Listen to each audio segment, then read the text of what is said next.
পুজোর আগে মিলবে ৩৮% হারে ডিএ। মুখ্যমন্ত্রীর আশ্বাসের পর বিজ্ঞপ্তি নবান্নের।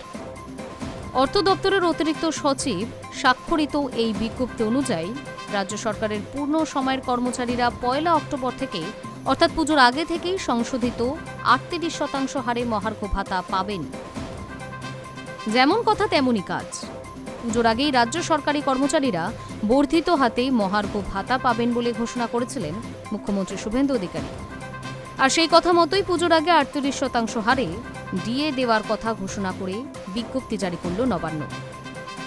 মঙ্গলবার অর্থ দপ্তরের অতিরিক্ত সচিব পি.কে. মিশ্রের স্বাক্ষরিত এই বিজ্ঞপ্তি অনুযায়ী রাজ্য সরকারের পূর্ণ সময়ের কর্মচারীরা আগামী ১ অক্টোবর অর্থাৎ পুজোর আগে থেকেই সংশোধিত ৩৮% হারে মহার্ঘ ভাতা পাবেন।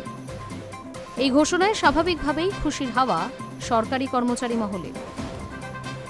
বিজ্ঞপ্তিতে আরও জানানো হয়েছে, শুধুমাত্র সরকারি কর্মচারী নয়, সরকারি সাহায্যপ্রাপ্ত শিক্ষা প্রতিষ্ঠানের শিক্ষক ও অশিক্ষক কর্মী, বিধিবদ্ধ সংস্থা, সরকারি আন্ডারটেকিং, পঞ্চায়েত, পুর নিগম, পুরসভা এবং অন্যান্য স্থানীয় সংস্থার কর্মচারীরাও বর্ধিত হারে ডিএ পাবেন। এমনকি পেনশনভোগীরাও এর আওতায় আসবেন। তারাও ১ অক্টোবর থেকে বর্ধিত হারে ডিএ পাবেন। বিজ্ঞপ্তিতে আরও জানানো হয়েছে, পেনশন প্রদানকারী কর্তৃপক্ষ প্রত্যেক পেনশনভোগী ও ফ্যামিলি পেনশনভোগীদের ডিআর এর পরিমাণ সঠিকভাবে গণনা করবে। এছাড়াও যারা পঞ্চম বেতন কমিশনের সুপারিশ অনুযায়ী এখনও প্রি রিভাইজড বেতন কাঠামোয় রয়েছেন, তাদের ক্ষেত্রে মহার্ঘ ভাতার হার ১৭১% থেকে এক ধাক্কায় ২২৩ করা হয়েছে। তাদের অ্যাকাউন্টেও পুজোর আগেই এই বর্ধিত হারে টাকা ঢুকবে।